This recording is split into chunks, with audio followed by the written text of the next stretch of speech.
Hi ಮಕ್ಕಳೇ, ವೇದಾಂತ ಕರ್ನಾಟಕ ಚಾನಲ್ಗೆ ಸ್ವಾಗತ. ನಾನು ನಿಮ್ಮ ಮ್ಯಾಥಮೆಟಿಕ್ಸ್ ಮೆಂಟರ್ ವೈಷ್ಣವಿ. ಮಕ್ಕಳೇ, ನಮ್ಮ KA ವೆಬ್ಸೈಟಲ್ಲಿ ಒಂದು ಹೊಸ ನೋಟಿಫಿಕೇಷನ್ ಬಂದಿದೆ. ಯಾವುದ್ರ ಬಗ್ಗೆ ಅಪ್ಪ ಅಂದರೆ ನಮ್ಮ ಡಾಕ್ಯುಮೆಂಟ್ ವೆರಿಫಿಕೇಷನ್ನ ಬಗ್ಗೆ. ಓಕೆ, ಸೊ ಈಗ ಏನು ನಮಗೆ ತಿಳಿಸೋದಕ್ಕೆ ಹೊರಟಿದ್ದಾರೆ ಈ ಒಂದು ಅಪ್ಡೇಟ್ನ ಮುಖಾಂತರ ಅಂತ ಅಂದರೆ, ನೋಡಿ, ಯಾವೆಲ್ಲ ಮಕ್ಕಳು ಎಲಿಜಿಬಿಲಿಟಿ, ನಿಮ್ಮ ಅಪ್ಲಿಕೇಶನ್ ಏನಿದೆ ಅಲ್ಲ, CET ಅಪ್ಲಿಕೇಶನ್ನ ಫಿಲ್ ಮಾಡಬೇಕಾದ್ರೆ ಎಲಿಜಿಬಿಲಿಟಿ ಕ್ಲಾಸಸ್ಗಳನ್ನು ಕ್ಲೈಮ್ ಮಾಡಿರ್ತೀರ, ಹೌದಾ? So eligibility classes A1, B1, B, C, D, E, F, G, H, I, J, K, L, M, N ಮತ್ತು O ಇಷ್ಟು ಕ್ಲಾಸಸ್ಗಳನ್ನು ಯಾರೆಲ್ಲ ಕ್ಲೈಮ್ ಮಾಡಿದ್ದೀರಾ, ಯಾರೆಲ್ಲ ಸೆಲೆಕ್ಟ್ ಮಾಡಿದ್ದೀರಾ, ಆ ಎಲ್ಲ ಅಭ್ಯರ್ಥಿಗಳಿಗೆ, ಆ ಎಲ್ಲ ಕ್ಯಾಂಡಿಡೇಟ್ಸ್ಗಳಿಗೂ ಕೂಡ ಈ ಒಂದು ಅಪ್ಡೇಟ್ ಅನ್ವಯ ಆಗುತ್ತೆ, ಈ ಒಂದು ನೋಟಿಫಿಕೇಷನ್ ಅನ್ವಯ ಆಗುತ್ತೆ. ಓಕೆ, ಏನು ತಿಳಿಸ್ತಿದ್ದಾರೆ ಮುಂದೆ ತಿಳ್ಕೊಳ್ಳೋಣ. ವೈ ಅರ್ಹತಾ ಖಂಡಿಕೆಯವರು ದಾಖಲೆಗಳ ಪರಿಶೀಲನೆಗೆ ಹಾಜರಿಯಾಗುವಂತಿಲ್ಲ. ಅಂದರೆ ಬೇಸಿಕಲಿ ನಿಮಗೆ ಈಗೆಲ್ಲ ಏನು ಎಲಿಜಿಬಿಲಿಟಿ ಕ್ಲಾಸಸ್ ಹೇಳಿದ್ನಲ್ಲ, ಮೆನ್ಷನ್ ಮಾಡಿದ್ನಲ್ಲ, ಆ ಎಲ್ಲ ಮಕ್ಕಳಿಗೂ ಈ ಒಂದು ನೋಟಿಫಿಕೇಷನ್ ಅನ್ವಯ ಆಗುತ್ತೆ. ಇಲ್ಲೇನು ತಿಳಿಸಿದಾರೋ ಅದ್ರ ಪ್ರಕಾರ ನೀವು ನಡ್ಕೋಬೇಕಾಗುತ್ತೆ ಫಾರ್ ಡಾಕ್ಯುಮೆಂಟ್ ವೆರಿಫಿಕೇಷನ್. ಆದರೆ ವೈ ಎಲಿಜಿಬಿಲಿಟಿ ಕ್ಲಾಸಸನ್ನು ಸೆಲೆಕ್ಟ್ ಮಾಡಿರೋ ಅಂತಹ ಮಕ್ಕಳಿಗೆ ಈ ಒಂದು ಅಪ್ಡೇಟ್ ಅನ್ವಯ ಆಗೋದಿಲ್ಲ. ಅಂದರೆ ನೀವು ಡಾಕ್ಯುಮೆಂಟ್ ವೆರಿಫಿಕೇಷನ್ಗೆ ಹೋಗೋ ಅಗತ್ಯ ಇಲ್ಲ. ಫೈನ್. ಸೊ UGCET 2026ಕ್ಕೆ ಅರ್ಜಿಯಲ್ಲಿ ಅರ್ಹತಾ class code A1, B1, B, C, D, E, F, G, H, I, J, K, L, M, N and O ಎಂದು ಕ್ಲೈಮ್ ಮಾಡಿರುವ ಅಭ್ಯರ್ಥಿಗಳಿಗೆ ಮೂಲ ದಾಖಲೆಗಳ ಪರಿಶೀಲನೆಯನ್ನು ದಿನಾಂಕ 11/5/2026ರಿಂದ 22/5/2026 ನೋಡಿ, 11ನೇ ತಾರೀಕಿಂದ ಡಾಕ್ಯುಮೆಂಟ್ ವೆರಿಫಿಕೇಷನ್ ಶುರು ಆಗುತ್ತೆ. ಎಲ್ಲಿವರೆಗೂ? 25 ಮೇ ತನಕ. 11 ಮೇಯಿಂದ 22 ಮೇ ತನಕ.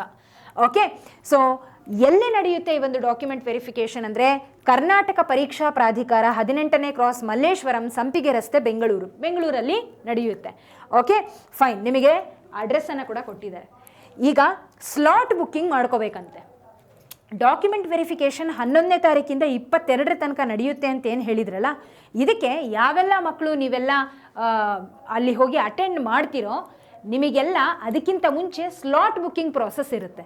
ಅದೇನಪ್ಪ ಅಂದರೆ, ಅಭ್ಯರ್ಥಿಗಳು ದಾಖಲಾತಿ ಪರಿಶೀಲನೆಗೆ ಬರುವ ಮೊದಲು ಪ್ರಾಧಿಕಾರದ ವೆಬ್ಸೈಟ್ನಲ್ಲಿ ನೀಡಿರುವ ಲಿಂಕ್ನಲ್ಲಿ ಸ್ಲಾಟನ್ನು ದಿನಾಂಕ 7/5/2026ರಿಂದ ಬುಕ್ ಮಾಡಿಕೊಂಡು ಖುದ್ದಾಗಿ ಹಾಜರಾಗಬೇಕು ಹಾಗೂ ಬುಕ್ ಮಾಡಿ ನಿಗದಿಪಡಿಸಿಕೊಳ್ಳುವ ದಿನದಂದೇ ಪರಿಶೀಲನೆಗೆ ಹಾಜರಾಗಬೇಕು. ಅಭ್ಯರ್ಥಿಗಳ ಪರವಾಗಿ ಬೇರೆ ಯಾರೂ ಹಾಜರಾಗುವಂತಿಲ್ಲ. ಸೊ ನಾಳೆ ಅಂದರೆ 7ನೇ ತಾರೀಕು ಮೇ 7ರಿಂದ ನೀವು ಈ ಒಂದು ಸ್ಲಾಟ್ ಬುಕ್ಕಿಂಗನ್ನು ಶುರು ಮಾಡಬಹುದು. ನಿಮಗೆ ಇದರ ಲಿಂಕ್ 7ನೇ ತಾರೀಕಿಂದ ನಿಮಗೆ ಅವೈಲೇಬಲ್ ಇರುತ್ತೆ. ಎಲ್ಲಿ? ನಮ್ಮ KA ವೆಬ್ಸೈಟಲ್ಲಿ ಸಿಗುತ್ತೆ. ಆ ಲಿಂಕ್ನ ಮುಖಾಂತರ ನೀವು ಆ ಸ್ಲಾಟ್ ಬುಕ್ಕಿಂಗ್ ಮಾಡ್ಕೋಬಹುದು. ಯಾವ ಡೇಟಿಗೆ ನೀವು ಸ್ಲಾಟ್ನ ಬುಕ್ ಮಾಡಿರ್ತೀರ ಅಂದರೆ 11ರಿಂದ 22ನೇ ತಾರೀಕು ಒಳಗೆ ಯಾವತ್ತಾದರೂ ನೀವು ಸ್ಲಾಟ್ ಬುಕ್ ಮಾಡ್ಬೋದು. ಮಾಡಿರೋ ಡೇಟಿಗೆ ನೀವು ಅಟೆಂಡ್ ಆಗಬೇಕಾಗತ್ತೆ ಡಾಕ್ಯುಮೆಂಟ್ ವೆರಿಫಿಕೇಷನಿಗೆ. ನಿಮ್ಮ ಬದಲಾಗಿ ಬೇರೆ ಯಾರೂ ಕೂಡ ಇದನ್ನು ಅಟೆಂಡ್ ಮಾಡೋ ಹಾಗಿಲ್ಲ. ಕ್ಲಿಯರಾ? ಕ್ಯಾಂಡಿಡೇಟ್ಸ್ಗಳೇ ಹೋಗಬೇಕು. ಫೈನ್.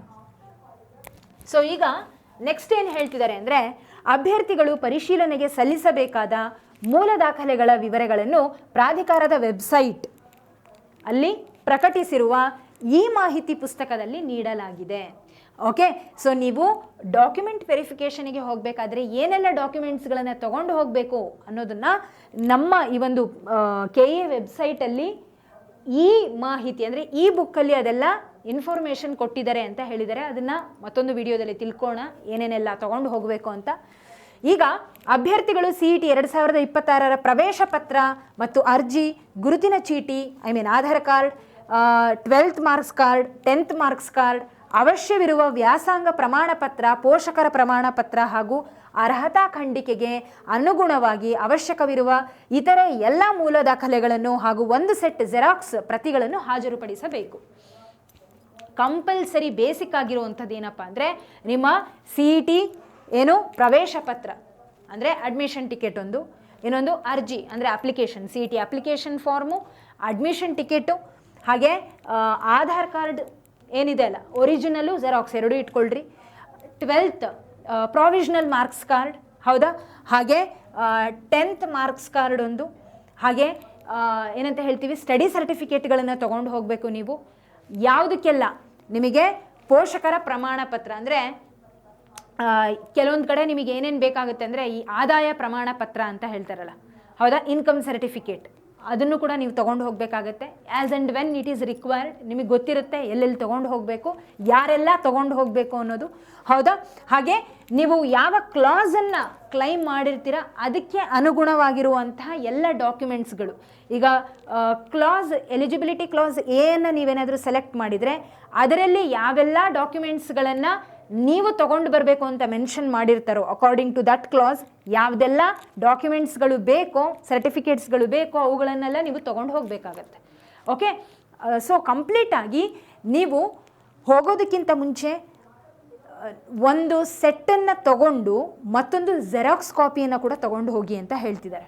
ಓಕೆ, ಒಂದು ಸೆಟ್ ಜೆರಾಕ್ಸ್ ಪ್ರತಿಗಳನ್ನು ಹಾಜರುಪಡಿಸಬೇಕು, ತೊಗೊಂಡು ಹೋಗಲೇಬೇಕು. ಅರ್ಥ ಆಗ್ತಿದೆ ಅಲ್ಲ? ಸೊ ಒಂದಲ್ಲ, ಒಂದು 2 ಸೆಟ್ಟು 3 ಸೆಟ್ಟು ಮಾಡಿಸಿಟ್ಕೊಳ್ಳಿ. ಓಕೆ, ಹೋಗಬೇಕಾದ್ರೆ ತೊಗೊಂಡು ಹೋಗಿ. All right. ಸೊ ದಾಖಲೆಗಳ ಪರಿಶೀಲನೆಗೆ ಹಾಜರಾಗಿ ಅರ್ಹತೆ ಪಡೆಯುವ ಅಭ್ಯರ್ಥಿಗಳನ್ನು ಮಾತ್ರ CET 2026ರ ಆನ್ಲೈನ್ ಸೀಟು ಹಂಚಿಕೆಗೆ ಇಚ್ಛೆಗಳನ್ನು ನಮೂದಿಸಲು ಅವಕಾಶ ನೀಡಲಾಗುವುದು.